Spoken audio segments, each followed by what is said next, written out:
Before radios were reliable, before jeeps ruled the battlefield, the fate of an entire operation could rest on a single motorcycle and its rider.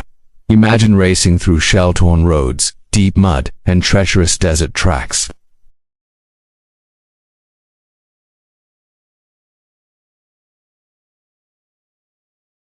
Though rarely celebrated, these two-wheeled machines served every major power, proving that in war, speed and agility are just as vital as firepower. Let's start with Germany, the masters of mechanized mobility.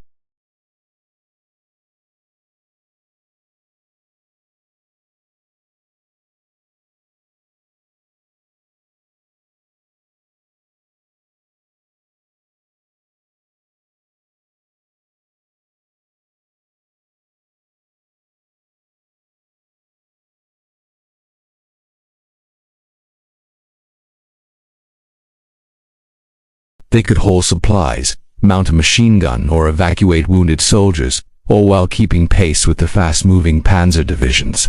During the invasions of Poland, France, and the Soviet Union, it was often German motorcycle troops who were the first to punch through enemy lines.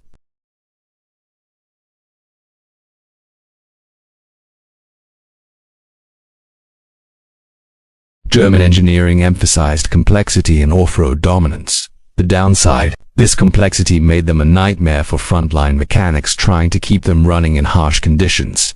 They were brilliant, but high maintenance. Now, let's shift gears and head over to the United States, where the philosophy was all about simplicity and mass production. The American military favored practicality over sophistication, and nothing embodies this more than the Harley-Davidson WLA. Nicknamed the Liberator, you'd recognize it instantly by its classic olive drab paint and rugged, no-frills construction. They weren't designed to be the fastest or the most advanced, but they were tough, reliable, and easy to fix. American riders used the WLA for everything: escort duty, military policing, and most importantly, courier work. They carried vital orders across the battlefields of Europe, North Africa, and the Pacific Islands, often navigating terrain where larger vehicles simply couldn't go. Other models like the Indian 741 and 640 also served, but in smaller numbers. The American approach was a direct reflection of its industrial might: build something that works, build a lot of them, and make sure anyone can fix it with a basic toolkit. Across the channel, for the United Kingdom, the motorcycle was the lifeline of communication.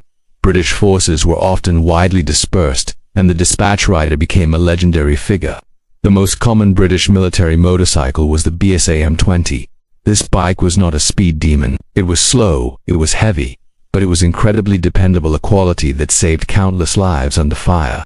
Imagine being a dispatch rider, weaving through artillery barrages and dodging aerial attacks, with only your wits and your sturdy BSA to get you through. Other iconic British bikes included the Norton 16H, the matchless G3, and the Triumph 3HW.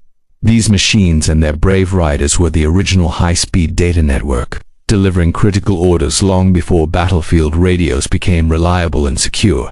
The British warhorse wasn't about glamour, it was about getting the job done no matter what. Now, let's journey to the Eastern Front, where the Soviet Union faced a brutal war of survival. The Soviets entered the conflict with limited motorcycle production but quickly ramped it up.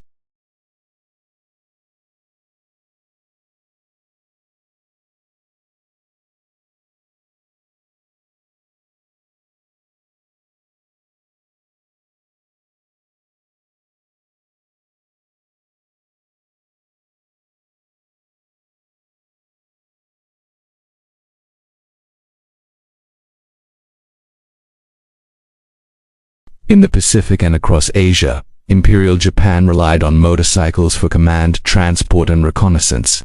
Their workhorse was the Type 97, manufactured by a company called Rikuo. If it looks familiar, that's because it was closely related to American Harley-Davidson designs from the 1930s. The Type 97 served throughout China, Southeast Asia, and on remote Pacific islands.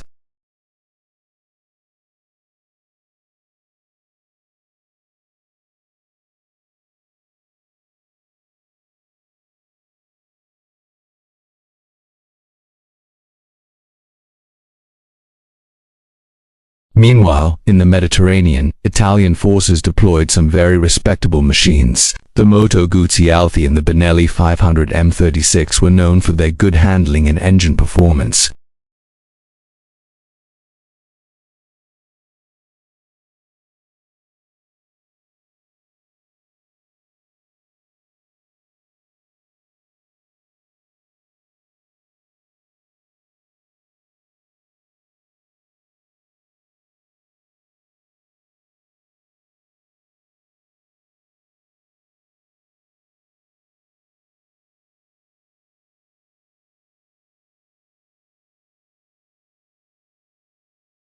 Countries in the Commonwealth like Canada and Australia either produced their own models or relied heavily on British and American bikes.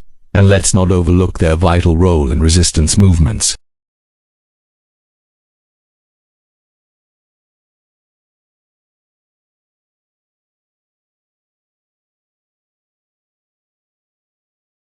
In the end, the motorcycles of World War II were so much more than just transport.